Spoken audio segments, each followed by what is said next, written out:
Hi friends, welcome back to my channel. நான் உங்கள் நித்யா. இன்றைக்கி நமக்கு கிடச்சிருக்க ஆர்டர்ஸ் என்ன, அதுக்கு நம்ம என்ன பண்ணியிருக்கோம் அப்படிங்கிறது தான் இந்த வீடியோவில் பார்க்க போகிறோம். வீடியோக்குள்ளே போகிறதுக்கு முன்னாடி நீங்கள் நம்ம சேனலை தான் ஃபர்ஸ்ட் டைம் பார்க்குறீங்க அப்படின்னா மறக்காம நம்ம சேனலை சப்ஸ்கிரைப் பண்ணி வச்சுக்கோங்க. அப்போ தான் நான் போகிற வீடியோஸ்லாம் உங்களுக்கு நோட்டிஃபிகேஷனாக வரும். இப்போ வாங்க வீடியோக்குள்ளே போகலாம்.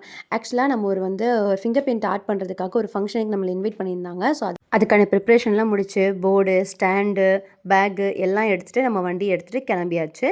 நேராக ஸ்பாட்டுக்கு போய் வண்டியை ஸ்டாண்ட் பண்ணிவிட்டு போர்டு நம்ம திங்ஸ் எல்லாம் எடுத்துகிட்டு நம்ம டேரெக்டாக மண்டபத்துக்குள்ளே போயிட்டோம். எனக்கு இந்த மண்டபம் வந்து புதுசுங்க. அதனால் நான் ஃபர்ஸ்ட்டு வந்து லொக்கேஷன்லாம் போட்டு அதுக்கப்புறமா கொஞ்சம் நேரம் கழித்து தான் போயிருந்தேன். பட் லொக்கேஷன் எல்லாக்கிட்ட கேட்டப்போ ஓகே கரெக்டாக சொல்லிட்டாங்க. அந்த டைமுக்கு நான் கரெக்டாக வந்தும் சேர்ந்துட்டேன். மண்டபத்துக்கு எல்லாத்துக்கும் முன்னாடி நம்ம தான் ஃபஸ்ட்டு போயிட்டோம்னு நினைக்கிறேன். ஏன்னா மண்டபத்துக்குள்ளே அவங்க ஆட்கள் மட்டும்தான் இருந்தாங்க. ஜஸ்ட் அவங்க ஃபேமிலி மெம்பர்ஸ் மட்டும்தான். அப்புறம் நான் போனதுமே மார்னிங் டிஃபன் சாப்பிட சொல்லி கூட்டிகிட்டு போய் உட்கார வச்சிட்டாங்க. 2 இட்லி, சாம்பார், சட்னி, அதோட பொங்கல், நெய்யிலேயே சுட்டெடுத்த ஜிலேபி இதெல்லாம் வச்சுருந்தாங்க. மார்னிங் இட்லி, பொங்கல், சாம்பார். எப்பா என்ன ஒரு காம்பினேஷன் இல்லை. அந்த இட்லியை லைட்டாக புட்டு, சாம்பாரில் ஒரு டைம் டிப் பண்ணி, சட்னியில் ஒரு டைம் டிப் பண்ணி சாப்பிட்டா செம்ம டேஸ்ட்டுங்க.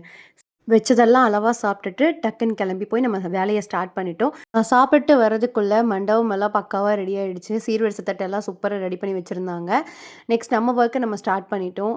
ஆக்சுவலாக நம்ம ஒர்க் என்ன அப்படின்னா, ஃபங்க்ஷனுக்கு வந்த எல்லார்கிட்ட இருந்தும் இந்த மாதிரி ஃபிங்கர் பிரிண்ட்டை வந்து கலெக்ட் பண்ணுறது தான். ஸோ அவங்களுக்கு பாய் அப்படின்னா வந்து ப்ளூ கலர்னும், கேர்ள் அப்படின்னா பிங்க் கலர் அப்படின்னு சொல்லிட்டோம் 2 கலர் நம்ம வச்சுருப்போம். அது அவங்களுக்கு என்ன விருப்பப்பட்டு எடுக்கிறாங்களோ அதை வந்து சூஸ் பண்ணி அவங்களோட ஃபிங்கர் பிரிண்ட்டை ஆர்ட் டைப்பில் கொண்டு வந்து கொடுப்பாங்க. ஸோ இது தாங்க கான்செப்ட் நம்ம பண்ணுறது.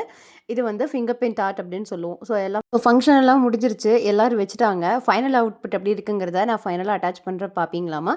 இது வந்து ஒரு வளைகாப்பு ஃபங்க்ஷன். ஸோ போனதில் எல்லாம் ஒரு 5 வகையான சாப்பாடு, அப்புறம் வடை, காய், பொரியல், கூட்டு இப்படின்னு சொல்லிட்டு இந்த மாதிரி நிறைய ஐட்டம்ஸ் வச்சுருந்தாங்க. நமக்கு இந்த 5 வகை சாப்பாடு சாப்பிடும்போதே பயங்கரமாக ஃபுல்லாகிடுச்சு. ஃபைனலாக கிளைண்ட்டோடதையும் நம்ம ஃபிங்கர் பிரிண்ட் வச்சு நம்ம எடுத்துட்டோம். ஃபைனல் அவுட்புட் பார்க்க இப்படி தான் இருந்துச்சு. உங்களுக்கும் இது மாதிரி வேணும் அப்படின்னா ஸ்க்ரீனில் தெரிய நம்பருக்கு காண்டாக்ட் பண்ணுங்கள். உங்கள் வீட்டு ஃபங்க்ஷனுக்கு நம்ம கண்டிப்பாக பண்ணித்தரோம். Tata bye bye.